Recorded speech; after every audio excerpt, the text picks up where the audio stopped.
नींद का सबसे ज़्यादा जो की ज़रूरत है, अहम ज़रूरत है नींद की, क्योंकि पूरे नींद के दौरान आपका पूरा मस्तिष्क रिचार्ज हो जाता है, एक नई स्फूर्ति, एक नई ऊर्जा से भर जाता है।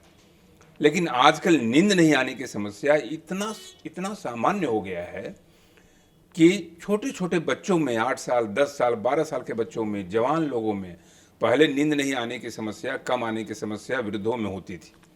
लेकिन अब तो युवाओं में इस तरह से समस्या हो गई है कि आप विश्वास नहीं करेंगे कि जो नींद की दवाइयों का जो प्रसार हुआ है, बेइंतहा प्रसार हुआ है। ऐसा प्रसार हुआ है कि कोई फार्मास्यूटिकल कंपनी ऐसा नहीं है जो नींद की दवाइयाँ और चिंता और अवसाद की दवाई नहीं बनाती है, क्योंकि हर मरीज, चाहे वो डायबिटीज़ का मरीज हो, चाहे ब्लड प्रेशर का मरीज हो, वो कहीं न कहीं नींद की कमी से परेशान है।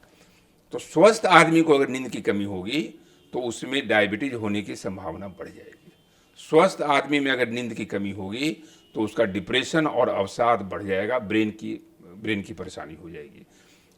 अगर नींद की कमी है तो ब्लड प्रेशर का बढ़ना, हार्ट की बीमारी, डायबिटीज़ का होना और दिन भर चिड़चिड़ापन बना रहना, दिमागी परेशानी का होना, वो काम नहीं कर पाएगा ठीक से दिन में, ये सारी चीज़ें हैं।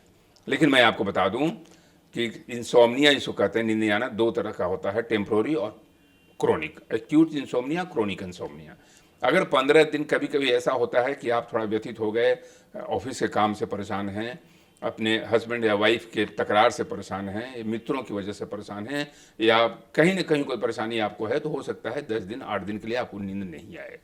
उसमें कभी भी नींद की दवाइयों का सेवन न करें, बहुत परेशान होने की ज़रूरत नहीं है। लेकिन अगर नींद नहीं आने की समस्या 21 दिन के ऊपर हो गई, 3 वीक्स के ऊपर, तो एक क्रोनिक इंसोम्निया है। इसका भरपूर जांच करके इसका इलाज करें, और ताकि आगे आपकी ज़िंदगी और आपकी सेहत बनी रहे। जी डॉक्टर साहब, अक्सर ये देखा जाता है कि अगर कोई रात भर में अपनी नींद पूरी नहीं कर पा रहा है, जनरली स्टूडेंट लाइफ में बहुत होता है कि रात को 4 घंटे सो लिए और फिर दिन भर के बीच में एक घंटा सोकर उस चीज़ को कॉम्पनसेट करते हैं, तो क्या ये स्लीपिंग हैबिट जो है, सोने की इस तरीके से जो आदत है, क्या वो सही है? नहीं नहीं, बिल्कुल बिल्कुल गलत है।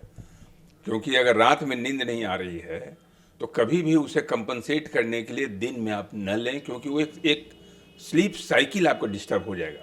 आपका ब्रेन ये मानने लगेगा कि इनको रात में सोने की ज़रूरत नहीं है, स्लीप साइकिल आपका बुरी तरह से डिस्टर्ब हो जाएगा। तो इसलिए अगर नींद, हम लोग हर मरीज को कहते हैं कि अगर रात में 2 ही घंटे की नींद आ रही है, आपको नींद नहीं आ रही है, कभी भी भूल के भी दिन में सोने की कोशिश न करें, क्योंकि एक ऐसा चक्र चलेगा कि इस चक्र के कुचक्र में फंस के आप बिल्कुल परेशान हो जाएंगे और इस परेशानी का निदान ढूंढना मुश्किल हो जाएगा आपके लिए। इसलिए कभी भी दिन में सोने की परंपरा को, दिन में सोने की आदत को त्याग दें। रात में 6 से 8 घंटे की नींद एक निहायत ज़रूरी है, इसे आपको लेना है। और इसके लिए साइकोलॉजिकल ट्रीटमेंट है, सीबीटी है, कॉग्निटिव बिहेवियरल थेरेपी है, स्लीप साइकिल को बिल्कुल रेगुलेट करने की बात होती है। तो ये सारी चीज़ें हैं सौम्या जी।